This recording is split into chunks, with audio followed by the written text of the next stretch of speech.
de cette 15e Ligue des Champions après encore une soirée incroyable?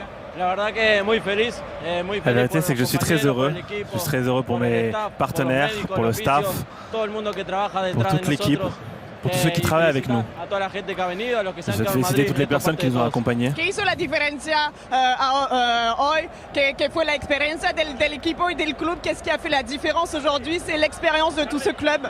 Je pense que c'est le club. Quand tout le monde pense que c'est terminé, nous augmentons notre niveau de jeu. Et c'est notre mentalité. Thibaut, félicitations, c'est une victoire incroyable et surtout pour vous, après cette saison un petit peu particulière, racontez-nous votre émotion ce soir. Non, je suis très heureux, je vais même pleurer un petit peu parce que naturellement après une saison comme ça c'est très dur. Pouvoir aujourd'hui jouer le match, un clean sheet, c'est fantastique. Je crois que le premier mi-temps on a eu la chance, ils ont bien joué, mieux que nous. Le coach a changé un peu dans le mi-temps, on a joué mieux le deuxième mi-temps et on a été décisif sur les moments clés. La légende du club continue de grandir. Comment vous expliquez ça, le fait de ne jamais perdre en finale de Ligue des Champions? Je sais pas, c'est trop bon côté d'histoire, c'est les supporters, c'est le club, c'est tout ensemble. Et je ne veux pas expliquer parce qu'au premier mi-temps, je pensais vraiment que ça allait être un match très très difficile, on le savait. Et je ne voyais pas comment on allait gagner, mais on savait que sur les phases arrêtées, on pouvait leur faire du mal. On a mis le premier but, après le deuxième, le gardien Kobel, il a fait des grands arrêts. Mais au final, on a mis le deuxième et naturellement, ça donne un peu de soulage. Merci beaucoup, félicitations. Et le Real a remporté sa 9e finale de suite. Ils n'ont plus perdu de finale de Ligue des Champions depuis 1981. Les Madrilènes, Courtois, on le rappelle, il jouait ses premières minutes en Ligue des Champions cette saison. Ça veut dire comme il n'a fait que des clean sheets, il n'a plus pris de but depuis 1 an et demi en fait. Depuis la fin de saison dernière, ouais, c'est ça. Mais ça résume bien en fait la saison du Real Madrid parce que Courtois il a été blessé quasiment toute la saison. Alaba aussi, Militao aussi. Il y a Bellingham qui a été blessé un moment. Vinicius aussi, Tchouaméni s'est blessé ces dernières semaines, il n'était pas là ce soir. Et malgré ça, le collectif, il a encore permis au Real d'aller chercher une Ligue des Champions. À un moment donné, au moment du tirage au sort, on se disait qu'ils avaient perdu presque tous leurs défenseurs centraux. On se disait qu'ils allaient certainement recruter au mercato hivernal et en fait pas du tout. Ils sont restés droits dans leurs bottes en se disant que ça allait fonctionner grâce aux joueurs qu'ils avaient déjà et à leur qualité mentale. Ils ont aussi un grand monsieur. Carlo Ancelotti. Carlito. Parce que quand l'on mentionne les absents que Carlo Ancelotti il a dû faire avec tous ces absents, il a su quand même avoir une équipe capable de venir ici à Wembley ce soir, battre Dortmund, une superbe équipe. Donc cet entraîneur, on parle souvent de Pep Guardiola comme le meilleur entraîneur du monde. Je pense que Carlo Ancelotti quand même à sa mesure, c'est quand même style. Dans un autre style. C'est un grand monsieur, c'est quelqu'un qui fait d'une équipe quelque chose de grand et encore ce soir la preuve, voilà, c'est juste remarquable. La particularité du Real aussi, c'est d'avoir des stars et c'est d'avoir des joueurs de club presque. Je pense à Carvajal, je pense à Nacho, je pense aussi à Valverde finalement. Il n'y a pas que des stars dans cette équipe. Modric, Rudiger, c'est des joueurs de club. Oh ouais, enfin Modric c'est Ballon d'Or, excusez-moi, ça c'est une star. Quand je dis des joueurs de club, c'est-à-dire ils se fondent dans un collectif. Mais ce que je veux dire, c'est qu'il n'y a pas que des noms, quoi. Il y a aussi des joueurs de club, des joueurs entre guillemets moyens plus et qui sont là depuis des années. Mais vous avez vu la performance de Carvajal ce soir? Oui, je l'ai vu, bien sûr, je l'ai vu. Il a été incroyable. Vous savez que j'étais au match, David. On était assis à côté. Ouais. Non, mais c'était juste pour mentionner des joueurs qui n'ont pas ces noms-là, mais qui sont capables de donner le tout pour leur club, pour ce que le club représente. Ce soir, il a été incroyable, Carvajal. Mais c'est ce qui fait la réussite aussi de cette équipe, c'est que ça fait 1, voire même 2 ans, ou peut-être 3 que cette équipe elle est en transition.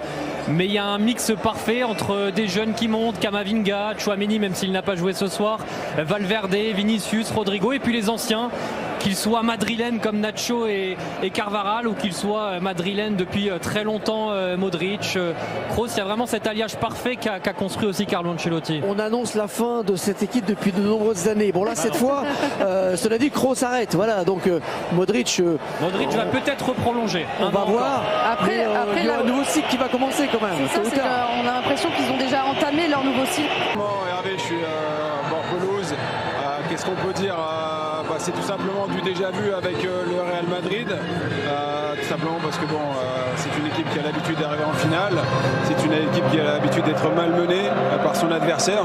Je crois qu'il faut féliciter, vous l'avez assez dit, cette équipe de Dortmund qui m'a beaucoup plu, qui a développé un très beau football, qui aurait franchement mérité de gagner. Mais en face, il y a une équipe qui s'appelle Madrid, qui a beaucoup d'expérience, qui sait ce que c'est faire le dos rond, accepter que son adversaire vous marche un petit peu dessus. On n'a pas vu un grand Real Madrid, mais à l'arrivée sur un coup de pied arrêté, Carvajal a su délivrer un peu cette finale et donner la victoire au Real Madrid. Donc voilà, c'est la force d'une équipe, c'est comme ça qu'on gagne aussi parfois.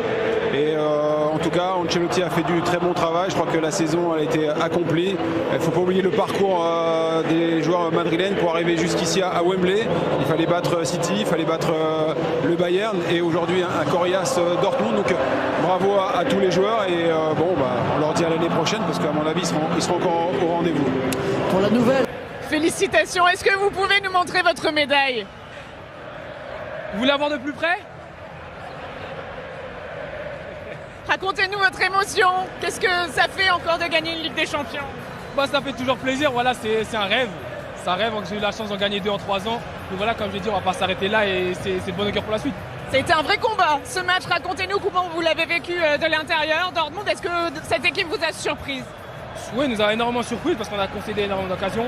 On savait que c'est une équipe qui aimait beaucoup jouer en contre-attaque. Voilà, on a fait certaines erreurs, mais je pense que l'erreur a été qu'ils nous ont pas tués. Et voilà, quand on nous tue pas, on revient vite. Qu'est-ce qu'il a de si spécial ce maillot? J'ai l'impression que quand on le met, tout devient particulier. Franchement, je pourrais même pas le dire. Je pense que c'est la sensation de jeu pour un énorme club, beaucoup de fierté, avec une ferveur des supporters incroyable. Donc je pense qu'après ça, on peut que de notre maximum à chaque fois. C'est de bon augure personnellement pour la suite de cet été? Ouais, c'est sûr. Là, il y a l'Euro qui arrive. Mais voilà, d'abord, je veux qu'on va se focaliser sur la célébration. Et après, pour l'Euro, ça va arriver très vite. Merci beaucoup, félicitations. Allez, bravo Eduardo Camavinga. La Plaza de Cibeles, j'ai retrouvé le nom de la place où il fait ça, les Madrilènes. Non mais je suis contente de voir Eduardo Camavinga prendre encore plus d'ampleur parce qu'il en gagne 2, mais il n'a pas du tout le même statut aujourd'hui quand il la gagne. Et je pense que forcément, en ayant vécu les 2 situations, quand tu es titulaire et que tu as un impact un peu plus important, tu es quand même encore plus heureux de la gagner. Vous avez vu l'image avec les 3 Français, Tchouaméni qui a rejoint ses coéquipiers, Mendy, pour fêter ça ensemble. Nacho, Bellingham, ils sont tous là, bien sûr, tout l'effectif est sur la pelouse pour fêter ce 15e titre de l'histoire du Real Madrid et surtout le 6e en 11 ans, c'est ça? Exactement, ouais. C'est assez incroyable. Impressionnant. On va accueillir sur ce plateau Alexandre Araujo, le vainqueur de la première saison de Haut Micro. C'était hier. Alexandre, tu as gagné le droit d'être commentateur de la Ligue des Champions avec nous la saison prochaine. Et puis le premier cadeau, c'était ta présence ce soir à Wembley. T'en as pris plein les yeux? Incroyable, plein les yeux, plein la tête, il se passe tellement de choses. On ne travaillerait pas aujourd'hui, mais comme on est un peu méchant, on a envie de te faire bosser. Ok. Ça te dirait de recommander le but de Carvajal par exemple, le premier? Allons-y, pourquoi pas? Allez, on y va. Allez. On va balancer le but. Allez, Alexandre. Allez, attention, coup de pied arrêté pour les Madrilènes dans un moment où pourtant le Borussia semble très bien dans la rencontre. Toni Kroos à la baguette pour envoyer ce ballon au premier poteau. Il est là, Dani Carvajal pour passer au-dessus de la défense du Borussia Dortmund. Et pourtant, on l'avait dit, ça n'est pas le plus grand, mais c'est bien le plus vaillant dans cette défense ce soir et il permet aux Madrilènes de mener la danse. Bravo Alexandre, c'est bon. On ne regrette pas notre choix. Non. Tu gardes ta courage. Ça va, je peux rester au stade. Ouais. Et surtout, tu peux revenir avec nous l'an prochain. Plus de 500 matchs, combien exactement? 546. 546 matchs à commenter. Félicitations Aurélien. Quelle émotion. Est-ce que c'est encore aussi fort la deuxième fois? Incroyable, pour moi c'est la première. J'étais pas là la première année, je suis arrivé l'année dernière, mais voilà, c'est un sentiment indescriptible. J'ai rêvé depuis tout petit de ce trophée-là et de pouvoir remporter la Ligue des Champions, c'est juste un rêve éveillé. C'est un rêve de gosse? Racontez-nous un petit peu ce qui se passe dans votre esprit. C'est incroyable, j'essaie de repenser à tous les moments. Quand j'étais plus jeune, je me disais la Ligue des Champions, j'aimerais la gagner un jour. Et puis on travaille depuis petit. j'arrive dans le plus grand club du monde pour remporter cette compétition-là. C'est chose faite, maintenant, il y en a qui en ont 6, donc on a encore pas mal de boulot à faire.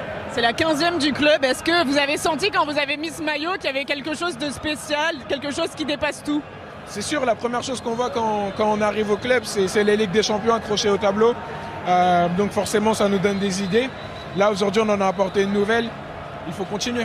Ça va physiquement? Ça va bien. Je serai prêt. Merci. On est fiers de nos Français parce qu'ils sont bons et ils sont intelligents. Kamavinga, Tchouaméni au micro de Charlotte, c'est du velours. Les amis, on va se quitter là-dessus, sur ces belles images. On va remercier Laurent Lachamp qui a réalisé pour nous ce plateau. Remercier Paul et Christophe qui ont commenté ce match avec Dominique Armand, Robert Pires également et Charlotte Gabas. On va remercier Manu Pey, Seb Martin, Jacques Reolacci, Patrice Pilven, Greg Novak, Antoine Giuliani et puis pour la production, Renan Clenet, Christophe Schatz. Il y a du monde, mais c'était le dernier rendez-vous de foot de la saison. Ça reviendra très vite dès le mois d'août et avec la nouvelle Ligue des Champions qu'on attend tous avec impatience. Et puis vous avez plein de choses très belles à vivre sur les antennes de Canal d'ici l'été. Merci, bonne nuit à tous et à très bientôt. Salut, merci à tous. Bon, Vinicius, on sait que t'es méchant. On sait que c'est nous les méchants. Mais Vinicius, doucement s'il te plaît. Regardez ça s'il vous plaît. Un petit pont. Oh là là. Cette équipe du Real Madrid, on est méchant. Vinicius, le gars, il était malade. Il avait de la fièvre il y a 2 jours. Il a pris du médicament et puis ce matin, il était en pleine forme. Parce que le gars voulait faire du sale à ses défenseurs de Borussia Dortmund. Les gars, franchement, Vinicius, il mérite le ballon d'or ou pas? Ben oui, il est là. Franchement, il mérite ce ballon d'or. Dans ce match, offensivement, c'était compliqué. Mais avec Vinicius, c'est devenu facile. Il a donné un carton jaune. Il était là. Il a créé des actions. Franchement, ce gars-là, on peut dire tout ce qu'on veut. Mais il a tellement évolué. Il a glow up. Ben oui, au début du match, il a pris un carton jaune. Ça fait mal. Vinicius a pris un carton jaune. Tu sais que lui, là, en fait, même s'il prend un carton jaune, après, il va essayer de donner des cartons jaunes aux autres.